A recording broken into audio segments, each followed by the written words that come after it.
이번 시간에 알아볼 내용은 아날로그와 디지털, 그 다음에 정보의 기록과 재생에 대해서 알아보도록 하겠습니다.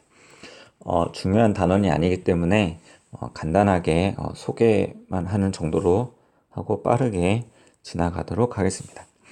먼저 아날로그와 디지털 해서 이제 두 가지의 그래프가 나오는데요. 왼쪽에 있는 그래프가 이제 아날로그의 정보를 표현을 하는 거고, 연속적인 값으로 정보를 저장한다 라는 내용입니다. 그래서 그래프의 값이 연속적으로 끊김없이 되어 있는 거고요. 오른쪽은 디지털 정보를 얘기하는 건데, 디지털 정보는 불연속적인 값으로 표현이 되는 거고, 더 정확하게는 0과 1이라고 하는 숫자를 이용을 한 이진법을 사용을 하여 정보를 활용한다, 저장하거나 재생을 한다라고 보시면 되겠습니다. 아날로그에서 디지털로 이제 많이 전환이 되고 있는데, 아날로그의 정보를 디지털로 바꾸는 작업을 샘플링 한다라고 표현을 하는데요. 몰라도 되는 단어이기도 하고, 이 연속적인 값을 어떤 특정한 시간대별로 잘 이렇게 특정한 시간대의 값만 골라서 정보를 저장을 해서 나타내는 거를 디지털화 한다, 샘플링 한다 라고 합니다. 왜 디지털 정보를 바꾸느냐? 복사, 여러 가지 장점인데요. 복사할 때 또는 저장할 때, 전송할 때 등등이 용이한데요. 아날로그보다 디지털로 할 때 복사하는 것도 더 간편하고, 부피도 훨씬 더 적기 때문에 저장 공간도 작으면서 생각하기 나름으로 이제 너무나 다양한 장점들이 있기 때문에 한번 생각해 보시면 될 것 같고요. 요 오른쪽의 그래프에서 요것보다 더 이제 아날로그적인, 그러니까 지금 정보가 손실된 상태인데, 아날로그 값으로 더 자세하게 정보를 저장하고 싶다 한다 그러면 요 시간 간격을 좁게 해가지고 하게 된다 그러면 원본의 모습에 더 가까워지잖아요. 대신 이런 경우 더 자세하게 하려고 한다 그러면 단점들이 발생을 하는데, 용량이 증가하고요. 그 다음에 이 정보를 처리하는 속도가 지연된다라고 하는 상태가 생기기 때문에 어떤 경우에는 아날로그 값 말고도 이제 디지털 정보인 값에서 이제 타협을 하게 되는 거죠. 용량이 늘지 않는 상황에서 이 정도면 괜찮아 하는 값으로 저장이 된다라고 보시면 되겠습니다. 부수적인 것보다 아날로그는 연속적이다, 디지털은 불연속적이다, 이진법을 사용한다, 이러한 장점들이 있다라고 보시면 되겠습니다. 참고적으로 이제 수학 시간에 배워야 되는 건데, 이진법에서 예를 들어 13이라고 하는 숫자를 이진법으로 나타낸다. 이 10진법을 이진법으로 나타내는 방법이 있잖아요. 0과 1로만 쓰는 건데, 요거를 소인수 분해를 해가지고 이제 나머지 값이 나오는 겁니다.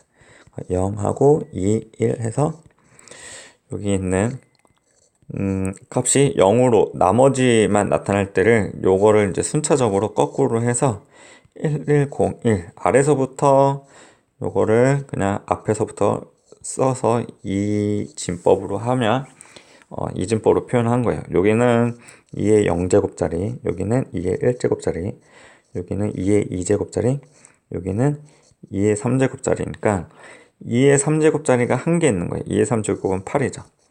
2의 2제곱은 한 개 있습니다. 2의 2제곱은 4죠. 2의 1제곱은 2인데 빵개니까 제로고요. 그 다음에 2의 0제곱, 모든 수의 0제곱은 1이잖아요. 1이 하나 있으니까 더하게 되면 13이 나오더라. 이런 식인 겁니다. 숫자를 하나 더 해볼까요? 한 17? 이진법으로 나타나게 된다 그러면 2, 8에 16, 2, 4, 0, 2에 2에 0, 2에 1에 0, 0, 0. 여기서부터 써도 상관없으니까 1, 0, 0, 0, 1 이렇게 되는 거죠. 그러면은 2의 0제곱, 2의 1제곱, 2의 2제곱, 2의 3제곱, 2의 4제곱, 2의 4제곱이 16이죠. 다 없는 거고 2의 0제곱이 하나니까 17 이런 식으로 판단을 이진법을 해보셔도 될 것 같습니다. 아마 웬만해선 수학 시간에 다 배웠을 텐데요. 배웠어야 되기도 하고. 그 다음에 이제 정보의 저장 방식이 이제 중요한 단어인데요. 세 가지 방법이 있습니다. 전자기적 성질을 이용한 거, 뭐 전기장이나 자기장을 이용을 한 거고, 그 다음에 전기적 성질을 이용한, 전자를 이용하는 겁니다. 빛을 이용하는 거, 이 세 가지 경우를 생각을 해볼 거고, 이제 종류를 한 가지씩만 알고 넘어가면 될 것 같습니다. 첫 번째로 전자기적 성질을 이용한 저장 장치로 이제 오른쪽에 나타나 있는데 하드디스크가 이제 대표적인 예입니다. 컴퓨터에 쓰인 하드디스크. 이 하드디스크를 설명하려면 강자 성체가 무엇인지 알아야 되는데요. 강자 성체 같은 경우는 처음에 외부 자기장을 가하기 전에 뒤죽박죽인 상태로 중성을 띠는 어떤 물질입니다. 그러다가 N극하고 S극이 와서 외부 자기장을 가하게 된다 그러면 이쁘게 정렬을 해서 왼쪽은 S극이 되고 오른쪽은 N극으로 다 정렬이 됐잖아요. 그래서 외부 자기장을 제거했으면 원래대로 될 줄 알았지만 여전히 요 자석의 성질을 띠고 있는 S극과 N극을 유지하는 물체를 강자성체라고 합니다. 이 강자성체가 하드디스크의 어떤 부분에 어떤 부품에 강자성체로 되어 있다라는 것을 이제 설명하기 위해서 이 내용이 들어간 거고요.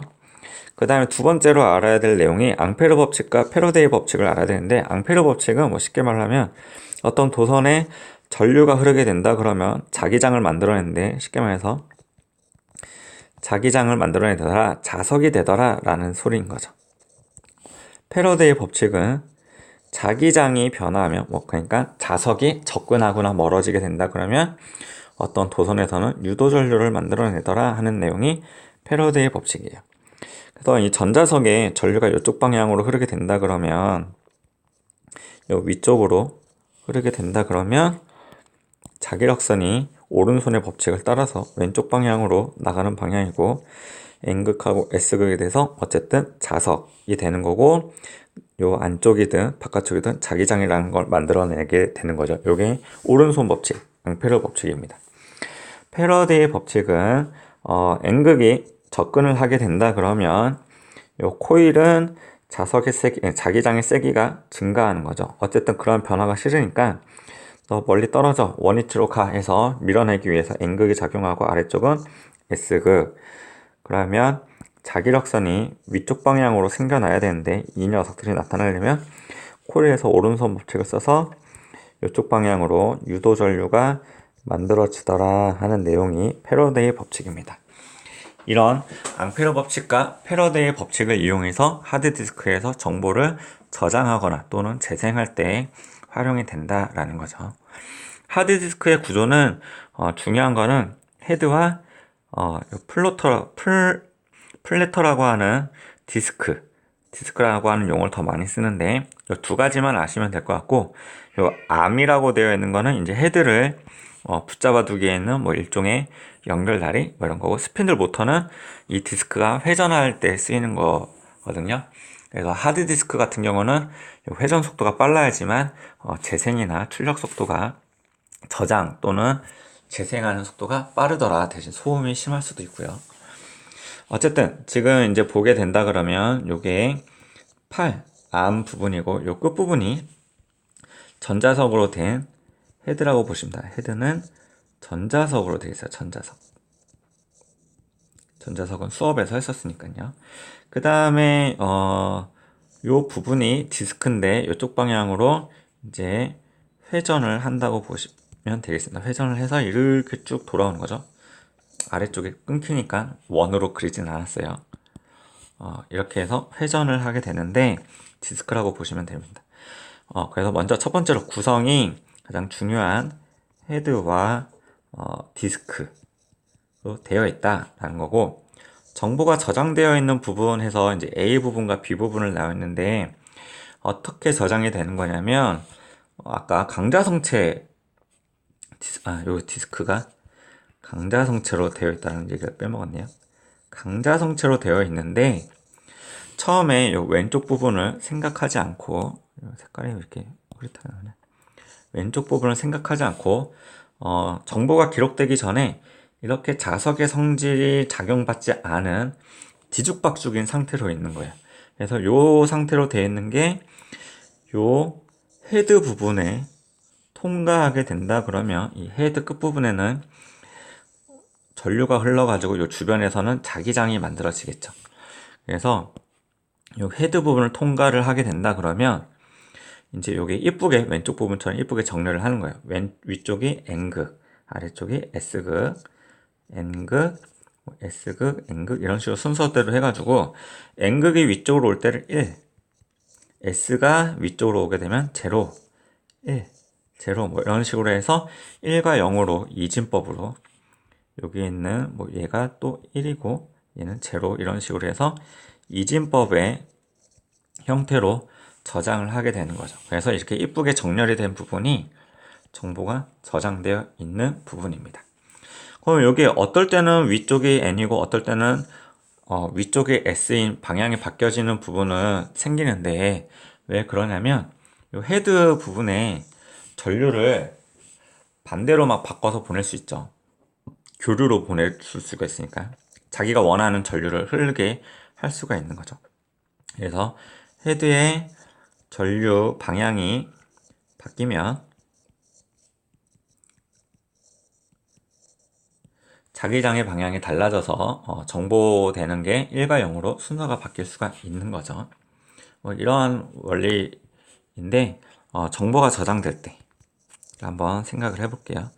정보가 저장될 때는 요 헤드에 전류가 흘러서 자기장이라는 걸 만들어 준 거죠. 즉 전류가 흘렀기 때문에 자기장이 만들어지는 앙페르 법칙을 사용하더라 라는 겁니다. 정보의 저장 또는 기록할 때라고도 합니다.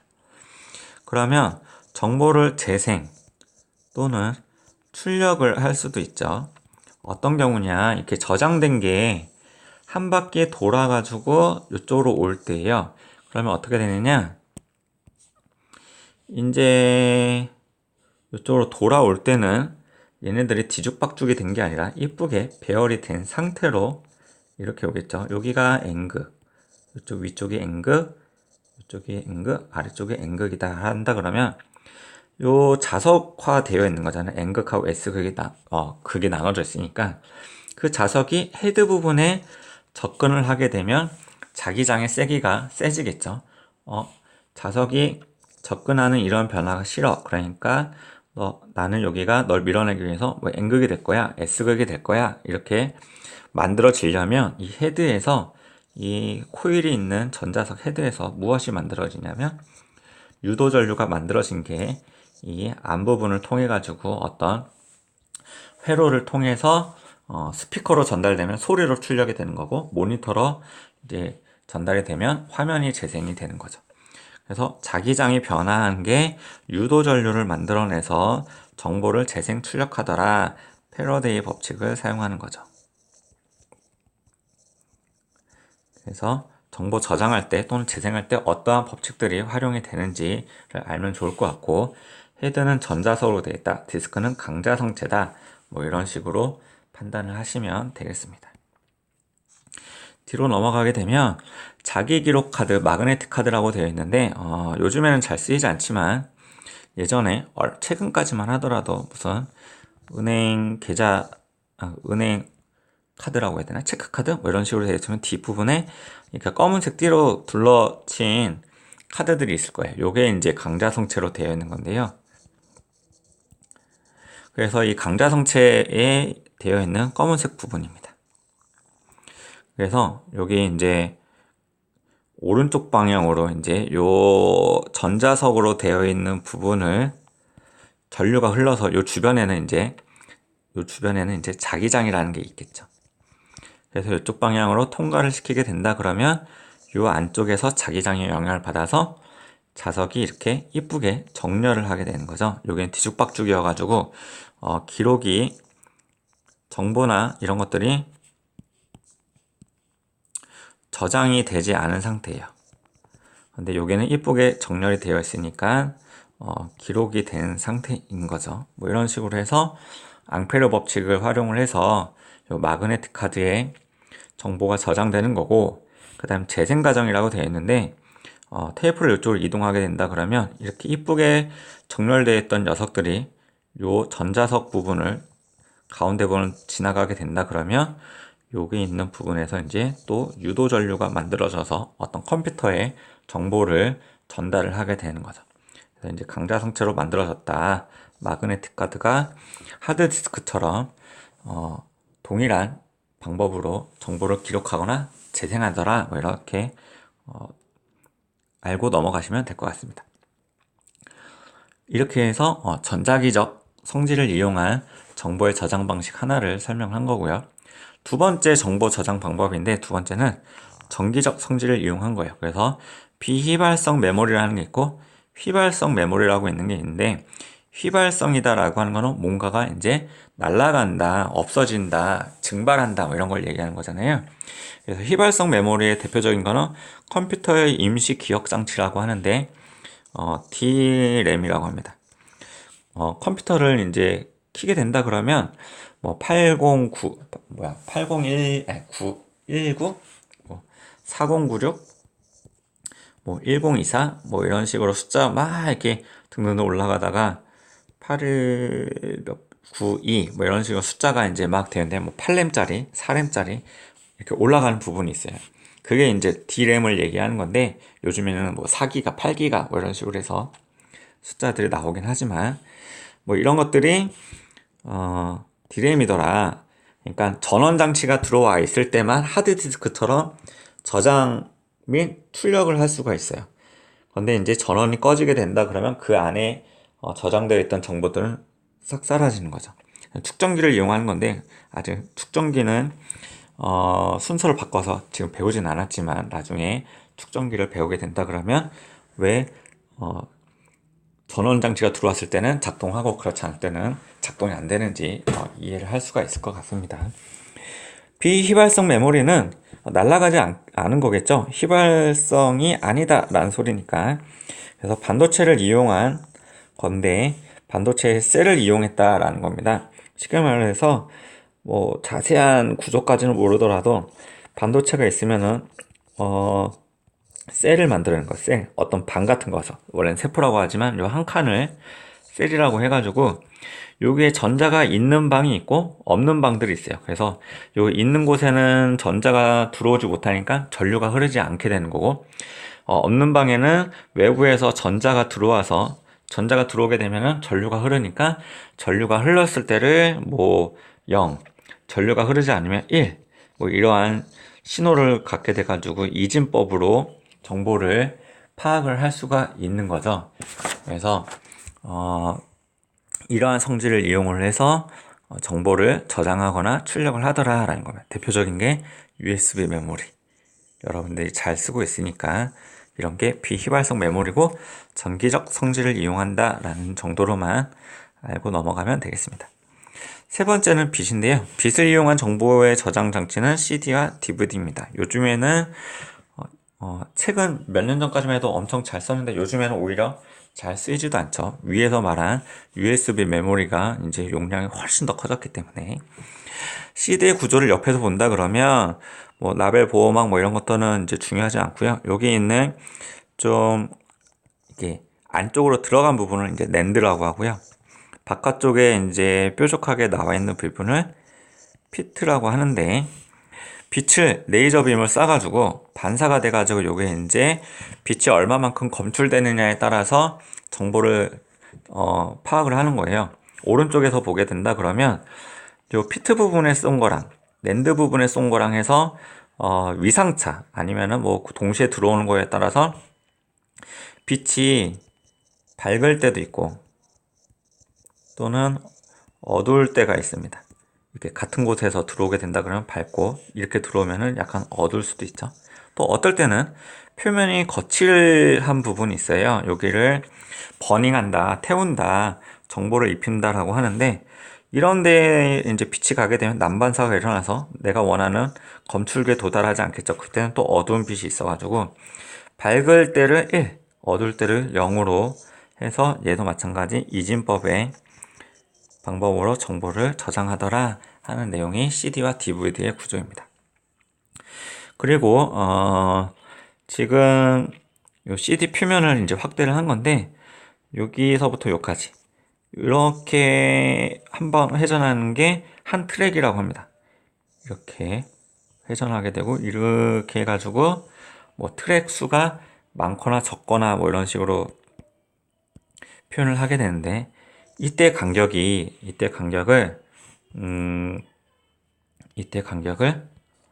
트랙 간격이라고 해요. 그래서 트랙 간격이 CD하고 DVD가 있는데 CD나 DVD의 크기는 똑같잖아요. 근데 DVD가 정보를 더 많이 저장하죠. 그러면 요것들이 요 트랙이 많으면 많을수록 정보가 더 많이 저장이 되는 건데 같은 부피를 가졌으니까 트랙이 많은 게 정보를 더 많이 저장을 하겠죠. 그러니까 트랙 간격은 누가 더 길어야 되냐, 좁아야 되느냐, 뭐 이런 걸 질문한 거죠. 트랙 간격이 길면 정보가 적으니까 CD가 트랙 간격이 좁을 거고, 그래서 정보수 또는 정보의 양이라고 할까요? 그러면은 CD하고 DVD는 정보의 양은 DVD가 더 많더라라는 거죠. 그래서 뭐 트랙 간격은 좁고, 뭐 그때 CD를 정보를 입힐 때 빛을 사용을 하거든요. 여기 칼을 내가 빛을 쏴서 여기 트랙을 이제 만들어 줘야 되는데 이게 빛의 파장이 길면 긴 파장을 이용을 하게 되면 트랙 간격이 넓어지는 거죠. 파장이 넓은 걸로 사용을 해가지고 만드는 거기 때문에. 근데 파장이 짧은 걸로 막 쓰게 된다 그러면 간격이 좁겠죠. 그래서 파장은 누가 더 긴 걸로 정보를 입히냐라고 한다 그러면 CD가 파장이 긴 걸로 사용을 하는 거예요. 그래서 간격이 길어지는 거죠. 그래서 파장이 길다라고 하는 거는 진동수가 짧은 거겠죠. 진동수. 순서가 막 바뀌었어. 진동수는 DVD가 더 길겠죠. 길다라니. 많겠죠. 그래서 DVD 같은 경우는 만약에 가시광선 또는 레이저 빛인데 진동수가 긴 빛은 푸른 빛을 사용한다 라고 얘기를 하고 정보를 많이 저장할 때 블루레이 플레이어라고 하는 용어가 여기서 나오는 건데요. 관심이 있었으면 좀 블루레이에 대해서 들어봤을 수도 있고, 아무튼 트랙 간격, 정보의 양, 파장 또는 진동수까지 이렇게 해서 CD와 DVD를 좀 구별을 해야 할 수 있으면 좋을 것 같습니다. 요 그림을 설명을 했었어야 되는 건데, 일반 CD, DVD, 블루레이 디스크에 해서 트랙 간격의 차이가 나와 있죠. CD가 트랙 간격이 가장 길고 DVD, 이 CD하고 DVD만 비교를 하는데 블루레이 디스크는 뭐 굳이 몰라도 상관없을 것 같습니다. 트랙 간격 차이만 아시면 될 것 같고, 문제 두 문제만 풀고 한번 넘어가 보도록 할게요. 하드디스크 얘기 나왔고요. 플래터 디스크에는 자성체가 있다. 맞는 거죠. 강자성체이기도 하고요. A 구간은 이쁘게 정렬되어 있으니까 정보가 저장된 부분이다. 맞는 소리고, 디귿 전자석은 요 헤드 부분이죠. 발생한 자기장을 이용하여 정보를 저장한다. 뒤죽박죽이던 녀석이 전자석을 통과하게 되면 이쁘게 배열을 하니까 전자석에서 발생한 자기장을 이용한 게 맞는 거겠죠. CD 트랙 간격은 CD가 DVD보다 크다. 방금 그랬다고 맞는 옳은 소리였죠. 전자기 유도 현상을 이용한 게 아니라 얘는 무조건 CD나 DVD는 빛을 이용한 거다 라는 거고, 디귿 트랙 간격이 좁을수록 짧은 파장의 레이저를 사용한다. 짧은 파장이니까 진동수가 많고 파란색 계열이더라, 블루레이더라 라는 거. 네, 정보의 저장 파트는 여기까지 하겠습니다.